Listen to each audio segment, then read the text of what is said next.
আসসালামু আলাইকুম।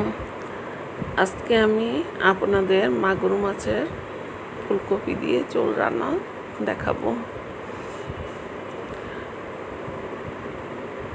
প্রথমে আমি মাছটিকে ভালোভাবে পরিষ্কার করে নিয়েছি, কুটে ধুয়ে পরিষ্কার করেছি।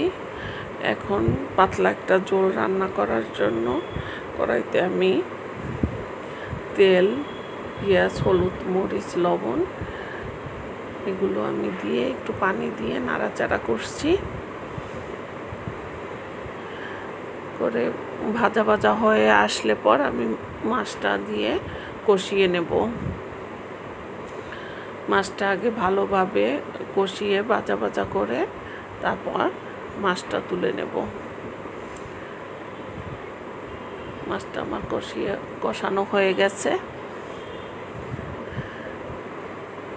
পাতলা ঝোল তরকারি খাওয়ার জন্য একটু মাছ ব্যবহার করতেছি। বাচ্চারা মাছ টোটালে খেতে চায় না, ডাক্তার বলছে মাছ অবশ্যই দিতে, তাই একটু একটু করে ট্রাই করতেছি। তাই আলু ফুলকপি দিয়ে মাছটা রান্না করব। তা আমার ফুলকপি সিজনে কিনে ফ্রোজেন করে রেখেছিলাম।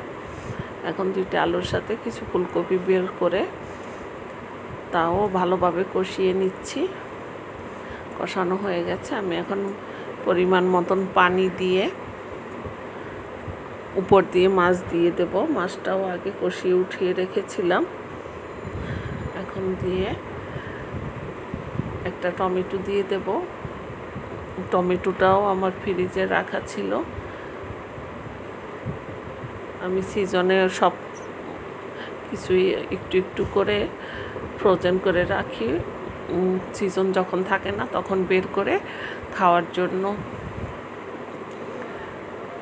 মাছ রান্না আমার কমপ্লিট। উপরে আমি একটু ধনেপাতা দিয়ে দিলাম, কালারটা চমৎকার এসেছে।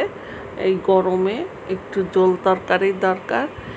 সব সময় ভাজা পোড়া খেতে খেতে শরীরের অবস্থা শেষ, তাই বাচ্চাদের জন্য একটু ঝোল তরকারি রান্না করলাম।